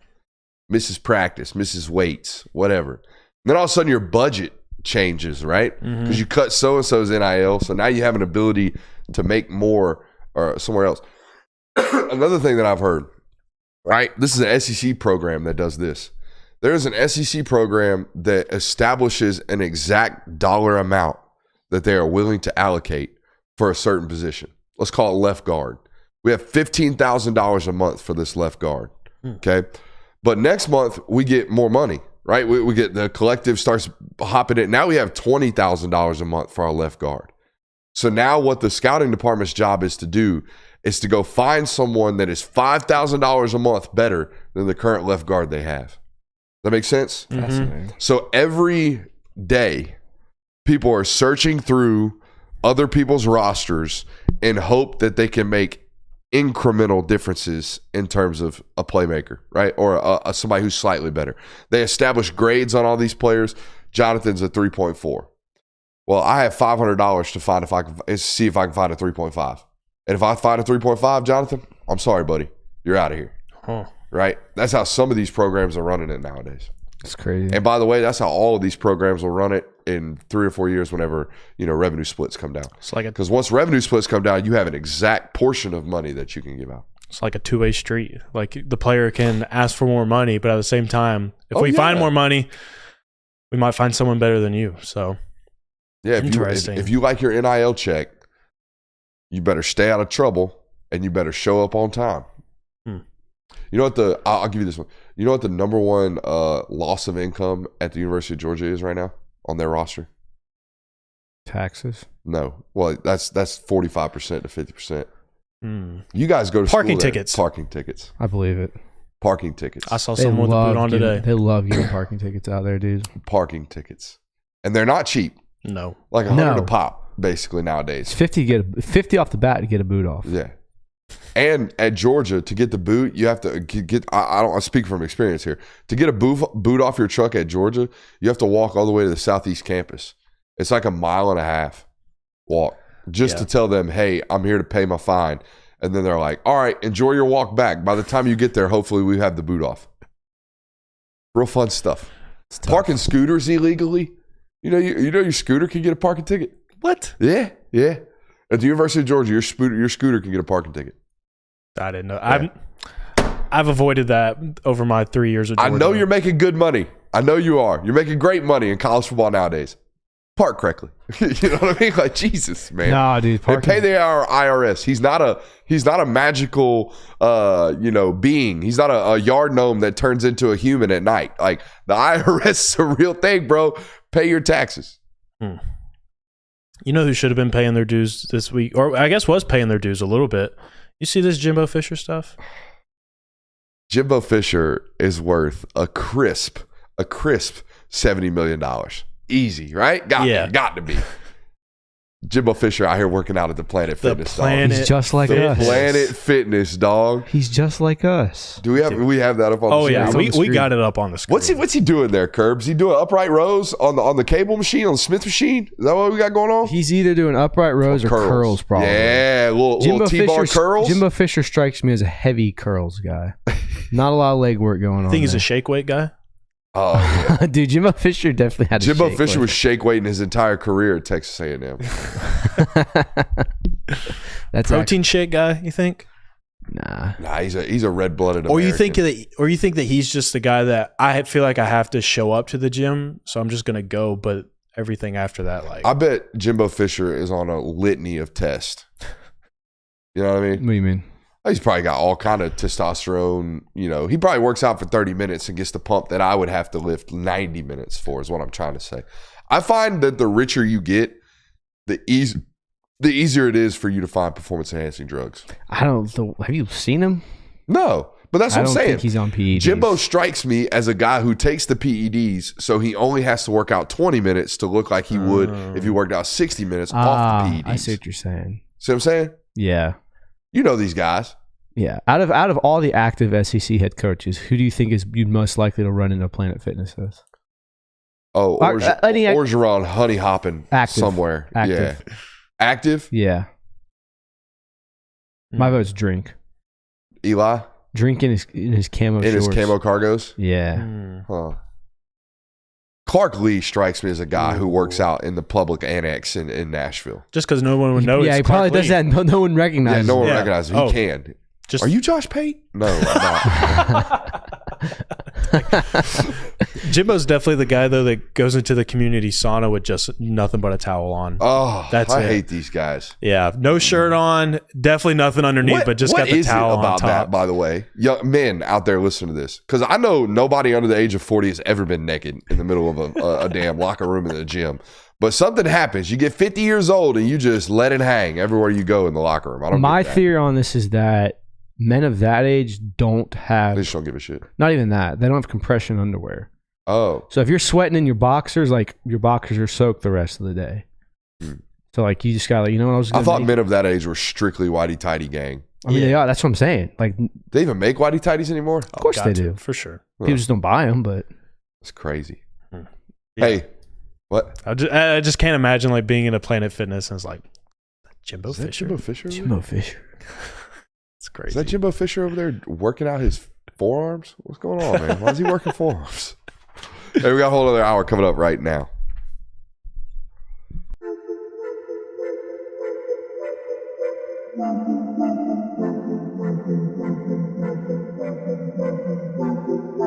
Welcome into Talk the Dog, the show where we find a bone to pick and a take to give. These are not hot takes. These is dog takes. Can I talk that dog? What's up? You really like that?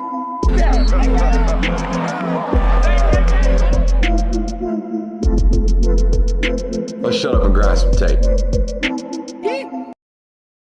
Welcome back, ladies and gentlemen. It is our local hour. We have a whole nother hour of topics designated strictly around the University of Georgia football program. And we do indeed have a loaded one for you. I opened the first hour with my takes on Michael Penix, okay?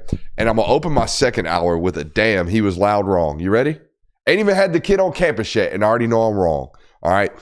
I didn't do a good enough job, boys, of digging on the Yurosek kid. I'm not even going to lie to you. I just didn't look. I thought, hey, just a bonus piece, right? Just a guy that's going to come in, going to be all right, going to maybe be the athletic specimen to Oscar Delp's more traditional Y set. That's kind of what I was thinking. And then I had a conversation with a couple of people the other day. Those couple of people the other day let me know that I was wrong, that this is not some JAG, right? It's not just another guy. This is not just another guy coming to the University of Georgia. And how would they know that, right? Well, first of all, the sophomore tape's really, really good. Right? I think he had 700 yards his sophomore year at Stanford. Then his junior year, kind of banged up. Didn't have that great of a year, about 360 so-ish yards. Yeah. Okay. So I'm on the phone with a couple sources, and I'm like, how do y'all know? Like, yeah, he got great tape from 2 years ago in the Pac-12, but like, how do you know? How do you know that this guy is a great guy, or a great football player? Turns out they got a plant. They got a plant out there at Stanford. Now he wasn't specifically planted there, but he's there.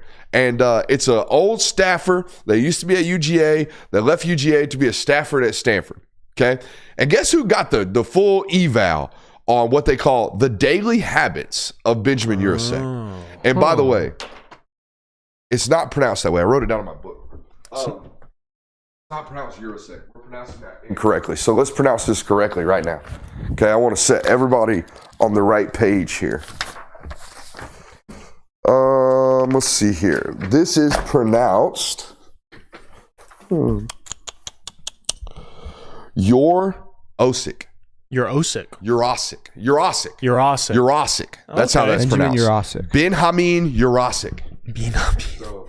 Yeah, Benjamin Yurosek, and he's a guy. And here's the thing. They know about his daily habits. It's one of the hardest things for the University of Georgia to project. Okay, we're going to bring this guy in from this program. He's going to come here. Well, is he ready to do what we do? Is he ready to go about life the way that we go about life? Because if he's not, we're going to have this like 8 to 9 month kind of adjustment period where this cat can't quite figure out what we're doing. Benjamin Yurosek.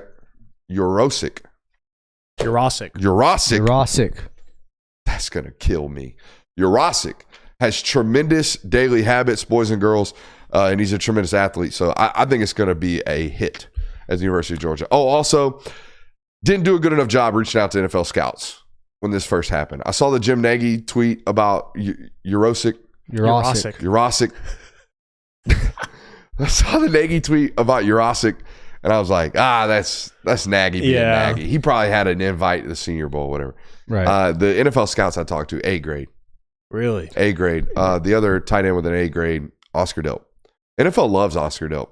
I don't know what you guys' thoughts and opinions are on Oscar, but the NFL loves Oscar Delp. The NFL is going to draft the Oscar Delp tight end at like 3rd round, off rip right now. Now, to be fair to you, I think that the Yurosek edition at the time, everyone kind of looked at it like, this has just got to be a body, right? I mean, you've got Lawson Lucky, Pierce Spurlin, Jaden Riddell just came in, and of course you have Oscar Delp starting this year. Like, you don't really need this kid. Now, as time has gone on, I think it's become clear that Georgia kind of knew that Pierce Spurlin was not going to be available this year, and they went out and got this kid. So it is kind of, you can admit you're wrong there, and we don't know just because he hasn't gone on the field yet. But at the time, it did kind of scream like, this is just a body. I think they knew about Pierce. First of all, they knew about his heart condition when he came to the University of Georgia. Okay, the Spurlins and the Smarts go way back. Back in the frat days. Back in the frat days. Shouts out. So anyways, they go way back. They knew well in advance about this heart condition. But yeah, you're right. We listened to Kirby's press conference. What was it, 2 weeks ago? About that, yeah. When he announced Pierce. Yes. And then it was a first press conference, I believe. Correct. And then right after, like midway through his press conference, he said something along the lines of, we brought the Yurosek kid because of the Yurosek. We brought the Yurosek kid in. Now it's almost like a joke. Yeah. We brought the Yurosek kid in because we knew about Pierce's circumstance. I went back and watched Florida State the other day, and when they're in 12 in the blowout situation, when they're in 12 personnel, Lawson Lucky was playing the Y, and Pierce Spurlin was playing the H. Something that they were flip-flopped when he was healthy, right? Pierce is the Y body, Lawson's the H body, and you could see that them avoiding the things that he was going to struggle with, which Kirby talked to us about, is he can't like strain. He can't hit somebody and then continue to push. That is something that messes with the ticker, and that's something that, you know, obviously if you can't do that, you can't play tight end. Yeah. So yeah, it's an unfortunate situation, but it sounds like they're well in advanced scouting department has found the Yurosek kid and brought him in. Yurosek. So what I'm hearing is you're buying stock in him. Yeah, well, I can't buy stock off someone I said was just a body, so I'm out on this one. I only buy stock when I'm 100% right. I don't buy stock when I said something wrong. It's like total switch up. You can't switch up like that. To be fair, like the only thing that was circulating around Yurosek when he committed to Georgia, like a 90-second highlight. It was two big plays that he made at Stanford. Yeah, end arounds. Like there really wasn't much to go off of. And again, if you just do the stat sheet searching, like you weren't going to find very much. So like we'll give you some grace there. I think we all kind of felt that same way of like, sure, he's going to come in, he's going to play snaps. Probably not going to leave as one of these Georgia tight end legends. No. But going back to that, who are some players that we're 2 weeks into spring now? Yeah. Who are some players that you're like, hey, you need to buy stock in these guys before they blow up? Yeah, I've been selling the Rod Robinson stock all offseason, and I heard he made an All-American linebacker look kind of goofy the other day in practice. Uh-oh. Because what we hear about Rod and what we know about Rod is he's a bitch to tackle, right? Straightforward guy. The last infinity stone for him was going to be two things. Can you start and stop and make people miss, right? I don't need you to run over everybody, because sometimes I might need you to make the first defender miss and then run over the second guy. You know what I mean? We can't run over them both. Eventually, they'll both be on top of you, tackling you. So that's been the area of growth. And can you be a factor out of the backfield? He picks it really well. He plucks the football really, really well for a muscle-bound human. It's really hard to be a fluid athlete when you are this muscle-bound. When you have this much muscle mass on you, oftentimes muscular humans are grouped into the tight discussion.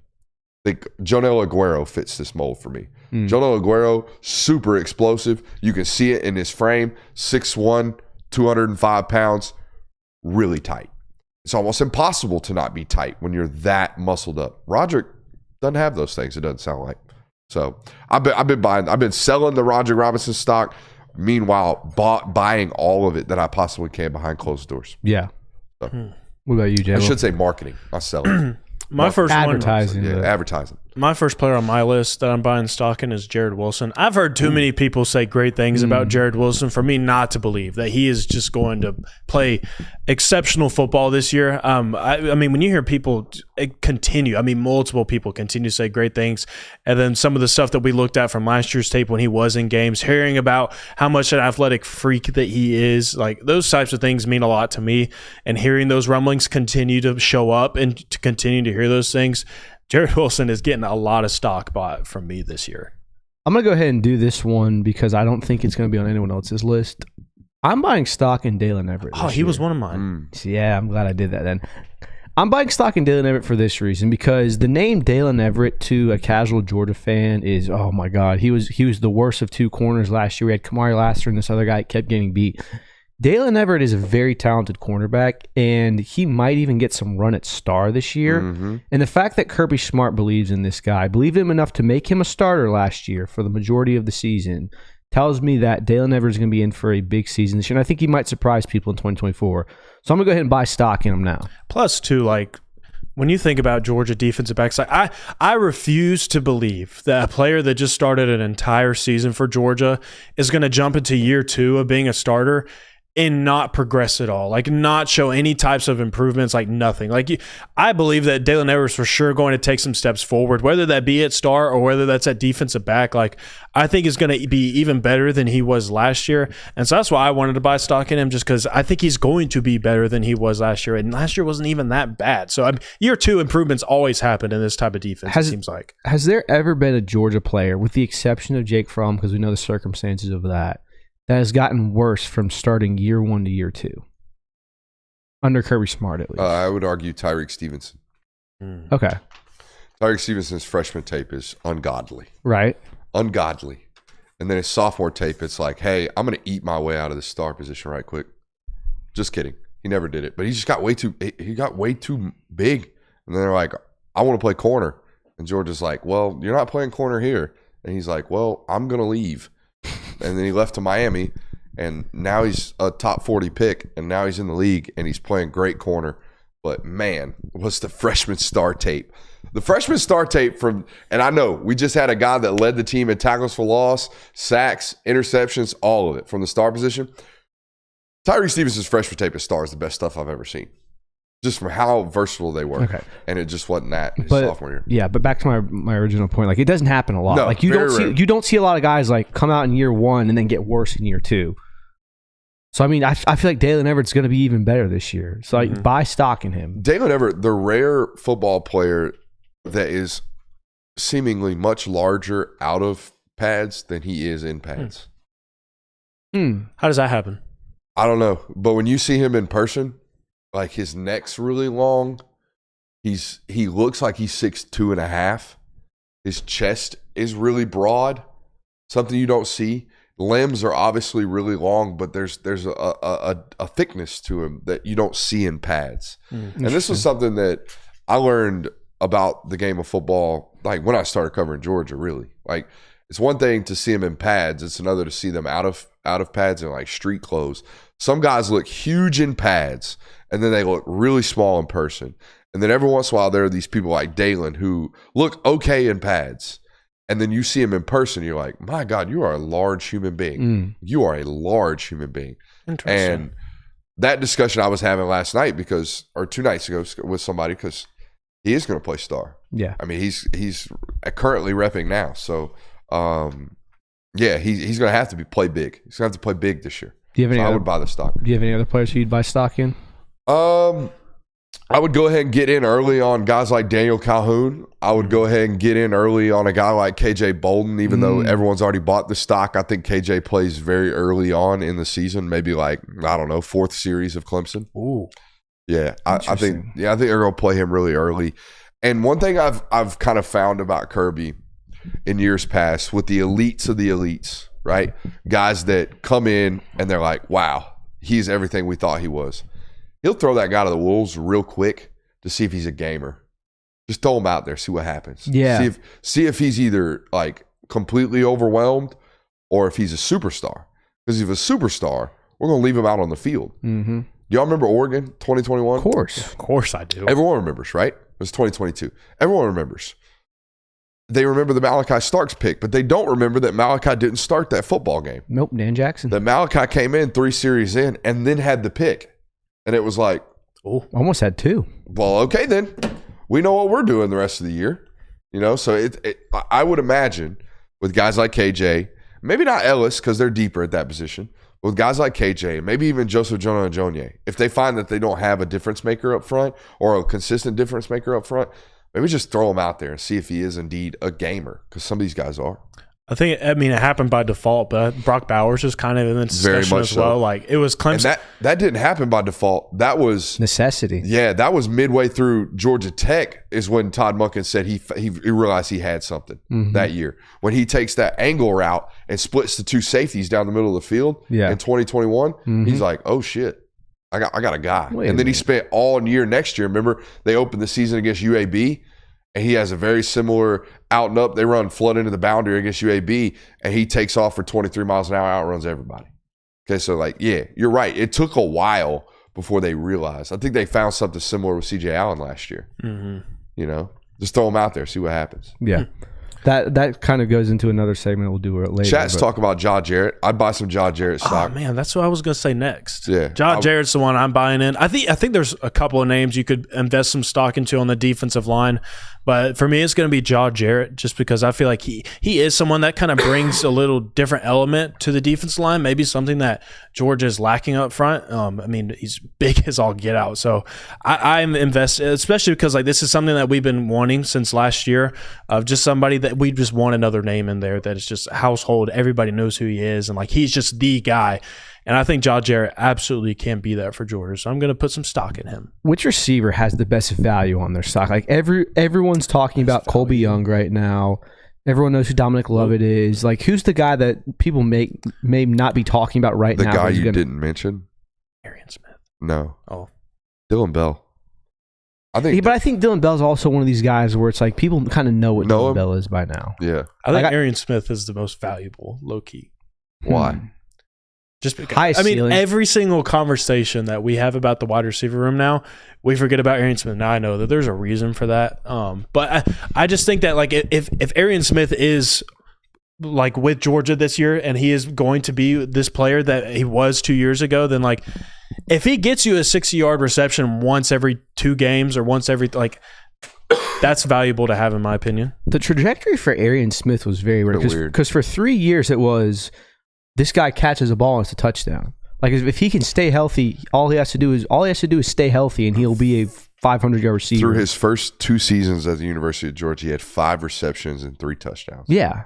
And it was like he was a game breaker. And then in 2022, he had the similar thing. And then 2023 was just immediately like, oh, Arian Smith can't catch. He's terrible. It's very weird how that changed so quickly to where it was we have to get this guy the ball as best we can to where keep him off the field. He can't catch. And not only could he not catch last year, liability is not even a strong enough word for what he was in run blocking standpoints. I mean, I don't think that's ever going to be a specialty. No, but it got to a point where I'm looking at him on film and I said, well, all right, so you're not going to block. You're not going to catch the football. Next up. Like immediately next up. So, and I thought last year his playing time got cut in half the moment Ladd got back and healthy. And the chat's hitting on it right now. Anthony Evans is going to steal that dude's playing time this year. Anthony Evans is everything that Arian was and is. Plus some. Maybe. We'll find out. Maybe. Have you seen Arian Smith attack a 50-50 ball like Anthony Evans did in the bowl game? What? Anthony Evans took a slot fade against Florida State for a tud. Yeah. And caught it over somebody's head. No, I agree with you. I just haven't seen. Arian's he's running the grass. Let's hit him. Holy shit. The last guy is 15 yards behind him. Yeah, he's wide ass open. Like I said, I just hate that. Yeah. You got any more you buying stock in? None that haven't been named, no. Oh, boo. Some Mpemba stock, maybe? I was thinking that's about that one. room. Yeah, that's one I was trying to think about. That room's so hard. That's kind of a mid-season thing for me though, where it's like, hey, wait a minute, where'd Sam? Kind of like what Mykel Williams was in 2022. Yeah, like Mykel Williams really popped in that Tennessee game, and then from then on out, I was like, hey, Mykel Williams is our best pass rusher. So I think Sam Mpemba might become something similar to that this year. Interesting. I have some questions still about Georgia's football team. Down to not in that matter. Some preguntas? Yeah, some preguntas. I do have some questions. Just why of all things do I remember that? Preguntas. Go ahead. And it's again, we're 2 weeks into spring, so like some questions have been answered a little bit. Like we got some answers very quickly about the offensive line, but these are some questions that maybe some new questions or just some still like pre-existing questions that I still have for Georgia. So I have 3 different questions that I have right now, and I'll rattle them off for you. I think star has become a bigger question than it even was prior to spring practice. I think now that we've thrown Dalen Everett into the mix, I mean, you have questions of like, is Dalen just going to be the guy at that position? Like, is someone else going to figure it out? Like, is there going to be some new rotation there? Like, what does that mean for Jonell Aguero and Kyron Jones? Like, a bunch of questions still at star, despite the fact that it sounds like Dalen Everett has kind of emerged himself as the leader in that room. So I think there's tons of questions surrounding star right now. Yeah, that's the one I had too. Like you said, like coming in, it was kind of like it's Jonell's. Yeah, like, is it going to be Jonell or someone else? It was kind of Jonell's position to lose, and now it's coming in. It's like these other 3 guys have really made a good push to earn the starting spot there. So the star position is murkier than it ever has been, and I don't think it's going to get any clearer before spring ends. So that's definitely that. I think you and me have the same question on that one. Forest Blue. Great. I'll fix it. The Dale Never discussion, the Jonell Aguero at star discussion, I think Jonell still gets to start this fall. I think they see if the issues that have been created through practice the first couple of weeks, if those maintain on Saturdays. But even then, even at that point, if he becomes a liability in coverage, because that's what it sounds like the issue is, it's not run game. The dude sticks. Okay, so it's not that. It's a matter of, are his eyes going to be in the wrong spot when we can't afford them to be in the wrong spot? Is he going to be slow to react when we can't afford for him to be slow to react? Is he going to get cooked because of it? He has tremendous recovery speed. Everybody knows that. He's a 4.38 guy. The question is going to be whether or not he can be in front of people at the time he needs to be in front of. So what I think they ultimately do is eventually they will play him on first and second down, and third and long they'll play three corners. They'll play Dalen at star. But there's also a discussion to be had about, does moving Dalen to star permanently save us the trouble of Daniel Harris or Julian Humphrey hitting the portal? Because there is a reality to that, right? Yeah. There is a real reality of, I mean, Kirby Smart talked about it in his press conference the other day. If those guys want to stay here, talk about guys on his active roster, if they want to finish their career here, they will be fine. You got a chance to enhance their chances of staying. Yeah, I mean, unfortunately, you're gonna have transfers no matter what. Like if you move Dale Never to star, then it becomes, well, are we going to lose Jonell Aguero now because his spot's essentially been taken? So I don't think you're going to be able to avoid not having transfers. Wait, you mean you gotta lose some weight? We talked about it the other day. Yeah, like you have to. You're going to lose. By the way, I had a coach call me after that whole spiel. But look at all this space, and he goes, that's bullshit, right? I was like, what? And he goes, we're not playing by those rules anymore. There's a scholarship limit. You have 85 scholarships you can give out, but there ain't nothing stopping me from walking over to Jonathan and saying, Jonathan, insert fourth-year player who has not played a bunch. Jonathan, you can stay here at the University of Georgia. We got a roster spot for you, but every month you're going to have to take this NIL money and go pay your own tuition. So like that's what I was thinking, because like 80. But you don't do these with your elite players. Yeah, this is done with your guys that aren't going to miss their own freaking school payments. Your Dan Jacksons. It's exactly you're naming names. I refuse to do so. Okay, I'm just saying, like, I'm just giving examples. Yeah. It's what you do with college baseball players. If you want to be, if you want to be here for now, you may not be getting NIL money to be paying for your tuition on a college baseball team, but it's the same scenario of like, you can be on the team with us, buddy, but we don't have this scholarship to give you anymore. But this is way off topic. But are we going to eventually get to a point in time where there's just no more athletic scholarships? I mean, yeah, when revenue splits happen. That's what I'm saying. Yeah. Like to where I would imagine there's got to be a point somewhere where smart people realize that these student athletes need to remain student athletes, or else we're just running the USFL. Right. You know what I mean?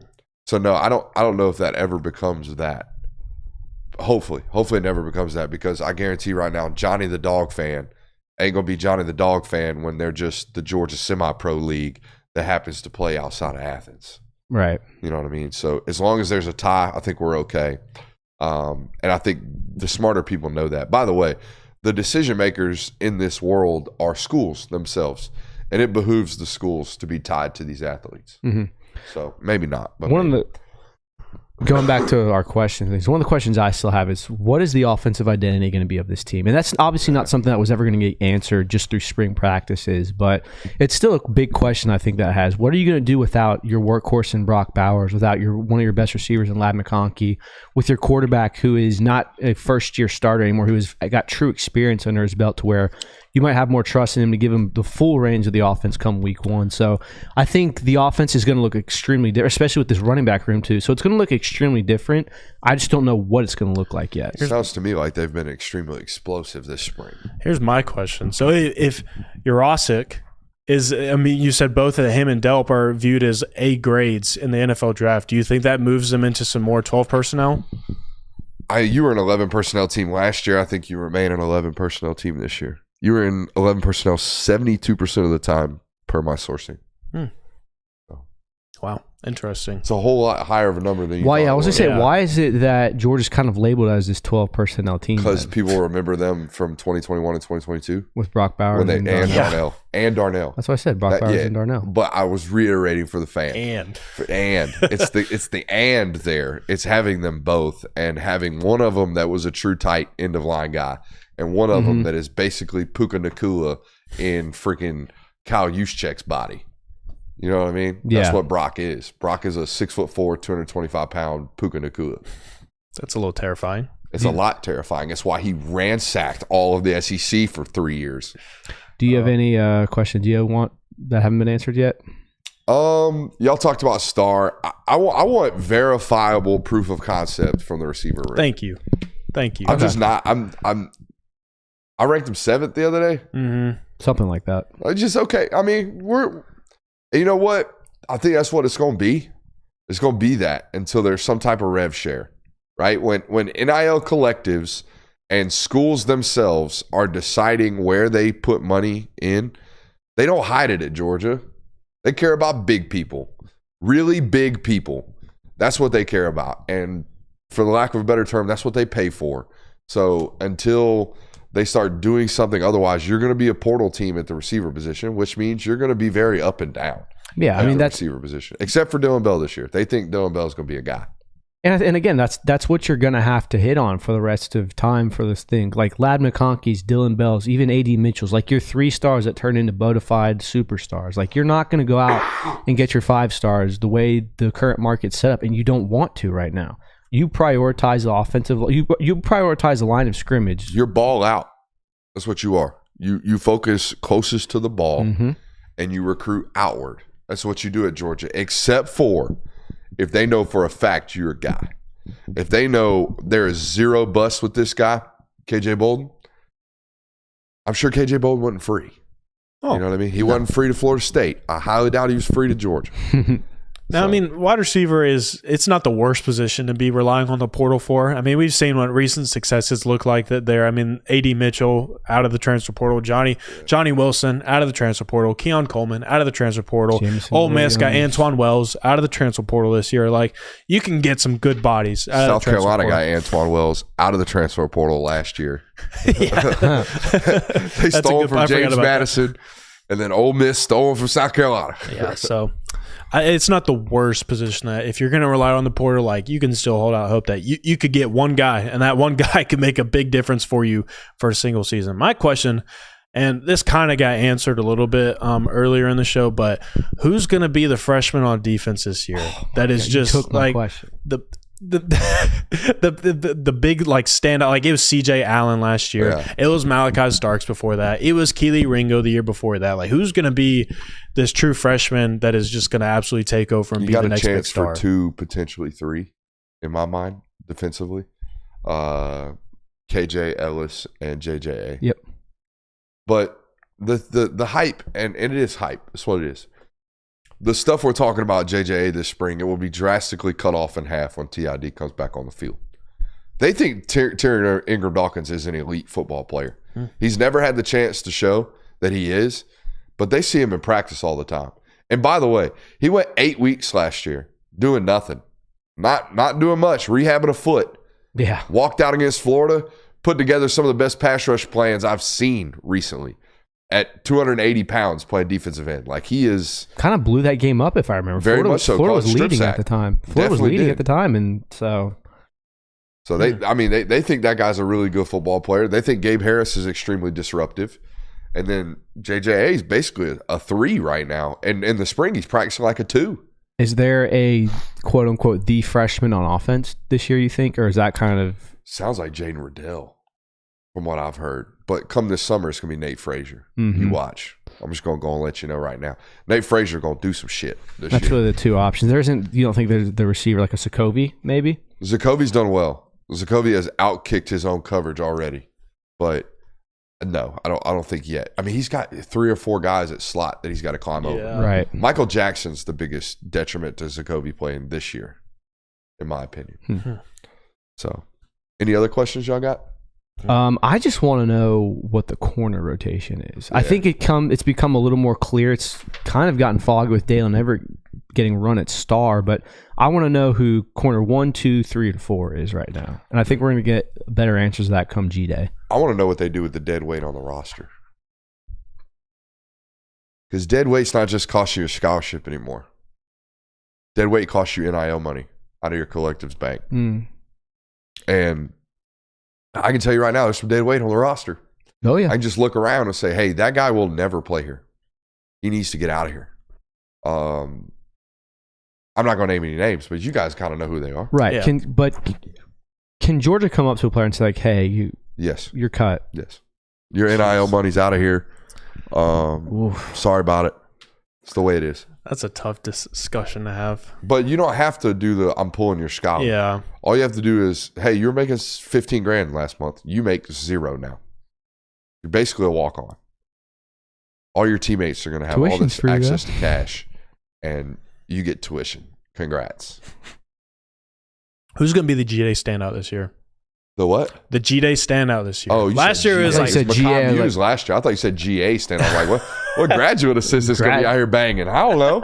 That's a weird question. G-Day standout last year was Makai Muse. I know. There's always one. Who's the 2022 G-Day stand? Oh, Eric Gilbert. And then the year before that was A.D. Mitchell. Yep. God, Eric Gilbert flew out real quick, didn't he? Oof. Bad story. Kind of interesting how tough story. Yeah, very story. Yeah, sorry. That's a better word. Bad connotes, I don't know. Sad more than bad. Better word. Much better word. Is the G-Day, quote unquote, I guess A.D. Mitchell had a really good 2021, but is the G-Day player like stealing the show on G-Day kind of detrimental for That's 2 for the last 3. Yeah. I think Makai and A.D. had good years. Then A-Rig did not. I hope for Georgia's purposes it's somebody other than the third-string quarterback. Because if Ryan Puglisi comes out there and balls out, man, people are going to be looking at Gunnar Stockton real funny. I hope it's Colin Drake that balls out. Hell yeah. A little 2-6 I saw him on campus today. A little 2-6 action. Yep. What a quarterback wearing 26, you know what I mean? Maybe he's a big fan of Dan Ugla. He wore 26. Dan Ugla, holy hell. Dan Ugla, huge forearms. Dan Ugla also has fake teeth now. What happened to that dude always had a chew in, so that makes sense. Yeah. Oh, is that what happened? I guess. I mean, he always had a plug in. I'm gonna buy. Speaking of plugs, I'm gonna buy me a set of plugs when I'm about 45. This palate gonna look nice and clean, and I'm probably gonna have to buy a new set of teeth by that point. So if y'all see me pop up one day, you're like, "Damn, Brooks' teeth ultra white, hair ultra strong, PEDs." Yeah, test me, man. Where we going next? Let's give a quick shout out to these UFL players playing on Saturday. Yeah, man. Got spring football when does that coming start? our way, don't we? It starts this Saturday, actually. Oh, okay. Saturday and Sunday, you got a bunch of games. You got DeMarcus Hayes, DeAndre Baker, Lamont Gilliard, Davin Bellamy, Toby Johnson, John Atkins, and DJ Daniel all playing this weekend. Lamont Gaillard out of the league, huh? Yeah. He's with the Cardinals for a little bit. Was, and then I guess didn't make a second contract. I guess not. Are you telling me Trey Hill is going to last longer in the league than Lamont Gaillard did? It's sounding like it. Is Trey Hill still with the Bengals? I think so. I don't think he's ever played. I don't think so either. P squad, baby. Man, Trey Hill, uber talented. Uber talented. Just was very up and down during his time at Georgia. DeAndre Baker's the one where I'm kind of like, they scouting you, big dog. Still with the Bengals. They're still with the Bengals. Is Trey Hill. Good for him, man. He's gonna make NFL retirement. Yeah, man. Toby Johnson still being on rosters. Good for that guy. That's crazy. Yeah. But no, spring ball this weekend. So football is football. You're at the point now of the season where football is football. Give me spring games. Give me a spring league. I don't care. Just give me something new to watch. So wasn't Davin Bellamy like the defensive MVP in one of these leagues? He was first overall pick one year in one of these leagues. He XFL or USFL. I think it was XFL that he played really well in. Last year. Yeah, he lit it up. So shouts out. John Atkins still trying? Didn't he have a really good long NFL career? Yeah, he was really good for the Bengals for a while. Why is he still trying? Or no, that's Geno. I'm thinking Geno. That's what I'm thinking of. Yeah, me too then. Yeah. What Terry Godwin's in the Canadian Football League? Is that where he's Terry at? Godwin's in the CFL. Any of these guys actually get a chance after this? I think if DeAndre Baker, because I mean he's still relatively young. Like he'd only be going on year 6. This is only his 6th year out of college. Like he's younger than Lamar Jackson. Yeah. So it's like if he has a good year, he might get picked up. What's the money like in this league? Probably not. It's not. Probably not You're great. probably making $40,000. I'm A look year? it up. Yeah, for your season, I would imagine 30 or 40 grand. But no, it's not great money out there at UFL. 5,500 a week. 5,500 per week. Yeah, and you play Like per season week? per season week. That's what I would assume that Yeah. means. They're not carrying payroll in the off season at Yeah. UFL, bud. Surely not. You play like a 10-game schedule, 8, I believe. 8. So yeah, you're making 8. like 35, 40 grand. If one of these leagues ever like sticks around for a while and becomes sustainable, I would love to start seeing numbers on like the amount of guys that actually get either like a second shot or their first shot at the NFL after playing in this league. I wonder how much stock like the NFL puts in games and like teams like this, like how much they scout it or how much they keep an eye on it. You know, I don't know. I would like to see the UFL just go all in on one player, like the USFL did with Herschel Walker. Like Ice Cube just did with Caitlin Clark. Exactly. Yeah. Exactly. You taking that money? No. I'd be taking Portnoy's money and then violating the contract. Portnoy ever offered her $10 million. Jeez. Good God. To do what? I don't know. Maybe to save his New York office. Maybe I don't so. Eat Eat pizza. But yeah, I would take some of them cash grabs if I were her. I mean, you know, most women's basketball professionals have to play in like Russia during the off season Yeah. to make like good money. Yeah. Make good money over in Russia. Yeah. $500,000. Wasn't that what Brittany Griner That's was how doing? Brittany Griner got in trouble. Just don't be carrying weed cartridges. You know? Yeah, you know, don't be breaking laws. Yeah, don't be breaking laws. Russia, not the place to break a law. No. Not exactly. They're not about that play out there. No, You had an interesting question that you proposed. So to us. we're in a very interesting time of the Georgia fandom because Interessante. yes, because all the way leading up to 2021, it was kind of the same thing over again. Is this gonna be the year? Are they gonna get it done? If it isn't, blah blah blah. Then they finally got it done, and then going into 22, it was kind of like we're playing with house money right now. Like there's nothing really that can go wrong. We don't have to win in 22. I'm so happy that we finally got 2021, and you won again. And then coming into 2023 was a three-peat. Like you're riding so high that the letdown of 2023 kind of brought you crashing back to earth to where now it's kind of this revenge season. So what's going to be the mood around the fan base if Georgia doesn't win the national championship in 2024? Because the precedent has been set. Like it's natty or bust at this point. I have figured out the Georgia fan base, believe it or not. I think I have. I'd love to hear this. I think for the first time ever in my life, like this last year, I think I fully got a grasp on how I know the Georgia fan base is going to react and what I could connote as it's going to be okay or like, damn, this offseason is going to be absolutely hell this year. And it's this. It doesn't matter if Georgia wins a national title. Obviously, there's some bars that you have to meet. There's some things that you have to do. Like you absolutely have to make a college football playoff. You probably need to make you need to make a run at the national title. But it doesn't matter if you actually win it. It's more so about how you would lose it.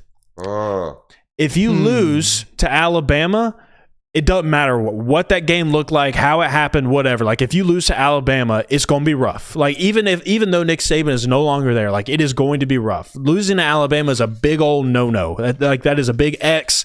Don't let that one happen if you don't want your fan base to be all up in arms over you. Because they're going to be racing to Twitter with their thumbs on fire. Like they're going to be ready. But like say for this instance, say that the 2022 Peach Bowl happens this year, exact same game, but Ohio State makes a field goal. People are going to be upset. Like there's going to be some sorrow. There's going to be some frustration with like, dang man, like we almost had it, but we lost to freaking Ohio State. I can't stand the Buckeyes, whatever. But eventually, like a few days after, like once the adrenaline is gone, once the emotions are flushed, there's going to be a realization of, they beat us by one play. Like they made one more play than we did, and that's what cut our season short. So it really, and I don't think the fans would be as frustrated or like as disappointed in the season if it were to happen like that. So it all has to do with how does your season end? Now, I used to think that, and this isn't me, this is everybody around the college football world, particularly the Southeast, that every year's our year, kind of Georgia fan base kind of deal. Mm-hmm. However, once I started covering them, I felt like majority of the fan base was smart enough to know when they had a flawed roster, right? We're not good enough to win a title this year, and that's not okay. But I understand that as I go to watch these football games. I'm accepting that now. Yeah, but since 2021, it's not allowed. No. Right? No. You're not allowed to think that you're not the best team in the country, particularly when you're preseason ranked number one. You're the odds-on favorite to win. So the expectations are what the expectations are. Now, Carson gets hurt, or if something goes down to give you an excuse, you'll hop on it. That's the way fans operate. Mm-hmm. But until then, it's not good enough until a ring's on the finger. Yeah. My kind of figuring out of this is that when something goes wrong, there always is a scapegoat. Oh, We didn't win because of him. Bobo. We didn't beat Alabama last Bobo. year because Mike Bobo. We would have lost in 2022 because Stetson Bennett. 2021, Stetson Bennett. well, Bobo was on the staff, so it was all his fault. That's the way it works. I don't think Bobo's that much of a scapegoat. Or I like, don't think so. I think Bobo's the biggest scapegoat I've ever seen. yes, in this industry. he is now, but like back in those like 2021 and 2022, Yeah, no. Stetson Bennett was the scapegoat. Correct. It wasn't Mike Bobo. Like 2020, it's because we had Jake Fromm. If Jake Fromm didn't, if we had Justin Fields, we wouldn't be in this situation. Yada yada yada. So whatever happens this year, it's probably going to fall on the shoulders of Mike Bobo. Georgia can lose a 55-53 barn burner, and it's going to be Mike Bobo didn't score enough points.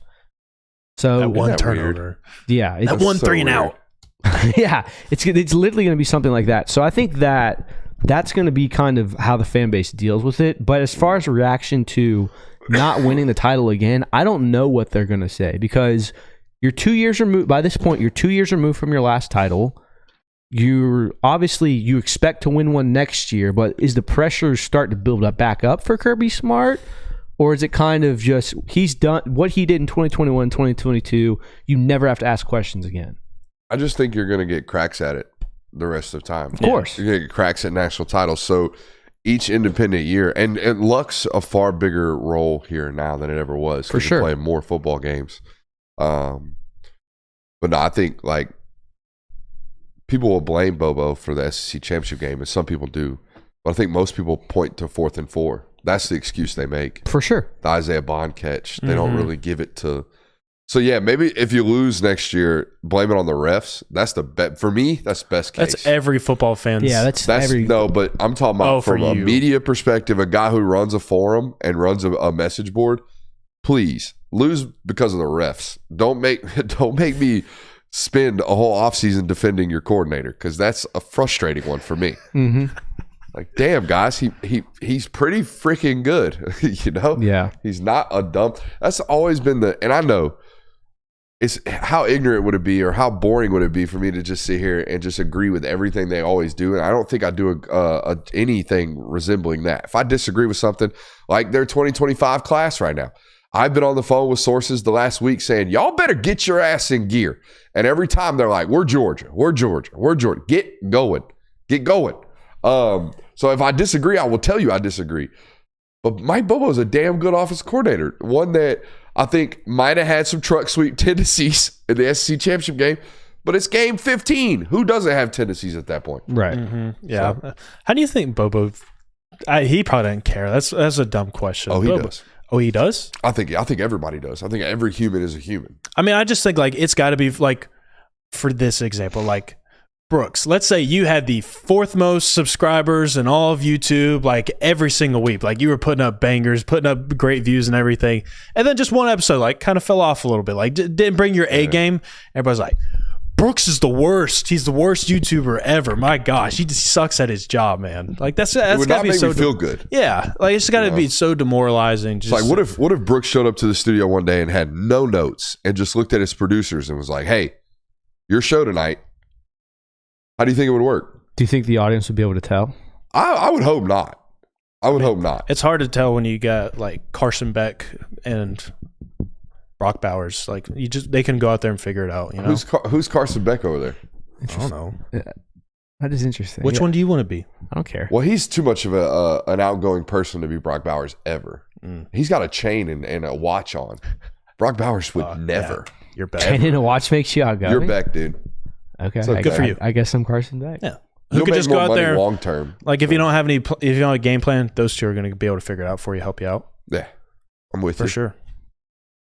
playing just spur of the moment, pick up basketball. Just figuring it out. I can do on that the for go. you. But I'm gonna tell you what, I would rather do that, just show up and do show with you guys than not do show at all. Here's a good would Absolutely. you rather. Okay. Would you rather see Michael Williams have a 15 sack season Whoa. or Malachi Starks have a 10 interception season? Holy. Those are astronomically high numbers, I know. If Malachi Starks had 10 interceptions, that'd be borderline Heisman almost. Yeah, it would be. 15 sacks wouldn't even break the record. I think what is Georgia's single season I think record? Chase Young almost broke the NCAA record of I think 18. the record at Georgia is like 16, Yeah. something like that. Wasn't it Jarvis Jones? Yeah, whatever Jarvis did that one year. I don't know if George Jones had. If Starks had 10 interceptions, that dude is borderline New York. If Starks has 10 interceptions, you can assume 2 or 3 of those are getting back to the crib, right? Yeah. Gotta be. Yeah. But yeah, I take Starks. Just to watch That's that. nuts. Like almost every single game that you play, you can guarantee that you're going to get a turnover from Malachi Starks. Yeah, I'm taking that one. But 15 sacks, that's hard to pass up too. I'm doing research right now. Would you rather... Jarvis Jones at 14.5. Yes, that's it. So 15 would be the record. Would you rather Colby Young be a freak, first round draft caliber, so you hit a home run on a transfer, or Dylan Bell's the freak in homegrown? I think Dylan Bell offers you a wider variety of possibilities that you can do on the offense. We saw last year he can run the ball, he can throw it. I don't think you need him to do that much, but I would rather have Dylan Bell do that, just be the freak. But on the flip side of that, if Colby Young is the guy, like an absolute freak, add that to what Dylan Bell can already do. You have a devastating 1-2 punch at wide receiver that you haven't seen before at Georgia. Yeah, that's a good point of like reversing the roles a little bit, like saying like you still get what Dylan Bell already is. Like that's absolutely substantial. I think that for me, like this is just thinking out loud a little bit of like if Colby Young were to be the freak, I think that provides more flair around your program. I think that's going to look a bit more sexy if it's Colby Young, the one that's just if he's out there dunking on folks. And by the way, if this is your player acquisition strategy, right? We talked about how you're not going to really be a predominant wide receiver recruiting team, but you are going to be a wide receiver portal team. You better start hitting some home runs on these portals. Oh, yeah, right. Absolutely. So I would probably lean a little bit more Colby Young. But, I mean, if you were able to go up and approach people and say, like, all right, that's now Dylan Bell and Ladd McConkey that we've brought into our program, and which, again, I know that maybe people may not care that much about it when it comes from a recruiting standpoint, but I think that does have some value of, like, you have now multiple examples. It's not just one guy that you're hitching your wagon to. Would you rather be guaranteed Peyton Woodring makes every single kick this year, or you never give up a rushing touchdown all season? Well, I know which one Kirby's taking. I mean, if you don't give up a rushing touchdown, you're an elite red zone defense. Right. Like, crazy good. I mean, Woodring was basically, outside of the first 2 games, borderline perfect. Yeah. So I'll take his God-given accuracy already, and I'll take the no rushing touchdowns whatsoever. I like that as well. I think also that just being able to force a team to take 3 instead of 7, like consistently, puts so much pressure on the offense. And then, oh, by the way, you get to a point in the game where you can't take field goals anymore. You have to start going for it on 4th and 15 in your own red zone. Like, I think it's way more valuable. Would you rather have Glenn Schumann for the next 10 years or somehow have Carson Beck for the next 10 years? Give me Glenn Schumann. As much as I love Carson Beck and as elite of a quarterback I think he is, Glenn Schumann kind of has been the heartbeat of this defense since, like, we all know Kirby Smart is Kirby Smart, and Kirby Smart will forever overlook that defense. But Glenn Schumann, the coaching that Glenn Schumann provides to you, and the relief it provides to Coach Smart, I think is invaluable. You're gonna get good quarterback play throughout the rest of the time. Like you've as Georgia have put yourself up to be in conversations with 5 stars. Look at Ryan Puglisi. Look what you're doing in 2025 and 2026. Yeah. There's only one Glenn Schumann out there. Oh, you got Nugs on 26? Jared Curtis. Yeah. I'm an idiot. The guy just... You got Nugs on 2025? I mean, there's... What they finna do? If I did want to find... They're in the mix for 5 stars. We got Matt Zollers coming down in like 5 days, man. Forgot about that. What would you do? Would you rather Matt Zollers Julian Lewis.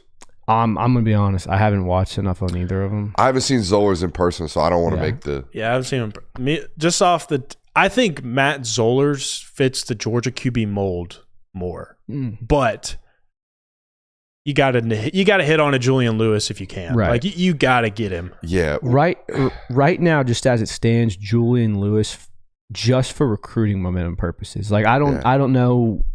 I can't make a diagnostics on who's going to be the better quarterback or who I think is better. But just from a recruiting standpoint to, hey, we flipped the number one quarterback after USC took 2 defensive players from us. And, oh, by the way, when the quarterback comes, it's probably going to bring in more 2025 prospects. Yeah. That's why I would go Julian Lewis right now. It would be hard for me to say it's not a negative that Georgia allowed Deshaun Watson, Trevor Lawrence, and Julian Lewis to get out of the state. It would be hard for me to look there and say that's a documentary okay. in the making. That's okay. Yeah. Y'all can allow that to happen. Right, exactly. No, you cannot. Oof. No, you cannot. Even I don't know what the actual board looks like, but from my understanding, it is Julian 1A, Zollers 1B, a pretty sizable gap, Ryan Montgomery. Now it sounds to me like the Montgomery kid. They could call him tomorrow and say, "You want to be a dog?" And he'll be like, "Oh yeah, woo woo woo woo." Okay. But Is that your bark? That's my bark. The other two still up in the air. But look, man, we're sitting here having this discussion. They're having that discussion right now in that room. They better be. If Mike Bobo and his office and his staff are not sitting down saying, hey, who of these guys are we taking? Then they're going to be caught off guard April 4th when Zollers calls and says he wants to be a dog. Because that's when the decision has to be made. Right. Yeah. Are we going to greenlight Zollers, or are we going to sit around and hope that we can flip Julian Lewis? I think I would take the sure thing at the moment. You think you would take the commitment? I would. Because otherwise he goes to Penn State, and then you got to work on flipping him if you don't get Julian. The last thing I would want to do is be put in a situation kind of like what it felt like with the Arch Manning situation. Like, once that was gone, well, crap. Like, what are we supposed to do now? Like, we kind of feel like we're just sitting on our hands hoping something falls in our lap, you know? Yeah, that's a good point. You don't want to be left stranded because, I mean, it's going to be it's for as bad as a look it would be if you lose Julian Lewis, Trevor Lawrence, Deshaun Watson, all those big names that are from the state of Georgia not coming to your team. It's a really bad look if you lose both guys in the class of 2025 and then immediately. Which is what you're opening yourself up to if you say no to Zollers in 4 days. Yeah, exactly. 5 days. If Matt calls and says he wants to be a Georgia Bulldog and you say no, you're opening yourself up for Ryan Montgomery, and that's it, which is fine. I think that would be my strategy.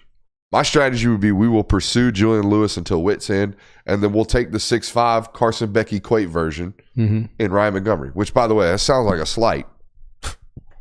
6'5", 225 pounds, super accurate, probably doesn't have the elite arm talent and arm strength that Carson does, but like going to get the job done, quality year 2 starter in the conference.